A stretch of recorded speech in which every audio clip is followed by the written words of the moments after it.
Alors, docteur Anthony Buisson, vous avez choisi de nous présenter un poster lié à la douleur. Oui, tout à fait. En fait, la douleur, c'est vraiment quelque chose de central chez nos patients. Donc, c'est un travail suisse. Donc, la cohorte suisse, c'est quand même qui souvent fait des travaux assez pertinents. Près de 2000 patients qui ont répondu à un questionnaire sur leur douleur pour caractériser, savoir où ils avaient mal, de quel type de douleur ils souffraient.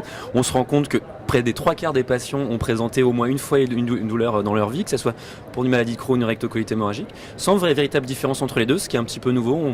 On a souvent tendance à dire que les patients avec une maladie de Crohn ont un peu plus de symptômes douloureux. Caractériser le type de douleur, on se rend compte que plus de la moitié ont plutôt des pics douloureux, mais même si certains ont une douleur constante, mais voilà, donc c'est vraiment quelque chose qui est et ce qui explique probablement le fait que les patients sont souvent sous-traités. En fait, dans cette étude, près d'un tiers des patients n'avaient pas de prise en charge correcte de la douleur. Donc vraiment le message pour les cliniciens, c'est attention, oui les patients ont mal, mais faut pas se contenter des traitements classiques de la maladie de Crohn, il faut aussi savoir prendre en charge la douleur.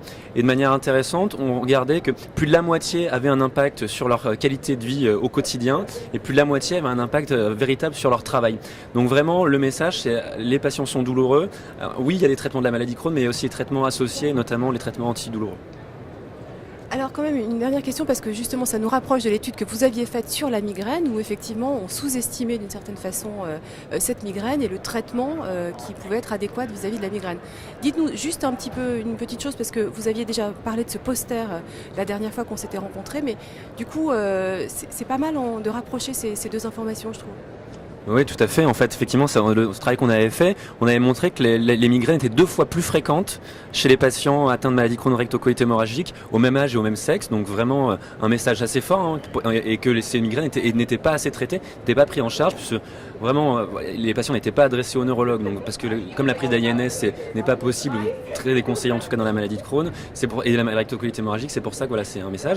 Et là effectivement, ils retrouvent aussi une prévalence de la migraine qui est assez forte, qui rejoint un petit peu nos travaux. Donc pareil, donc il y a la douleur abdominale, les douleurs articulaires, mais aussi les céphalées et les migraines. Donc vraiment un message, voilà, faire attention à la douleur, il faut aussi prendre en charge ce type de symptômes. Merci beaucoup.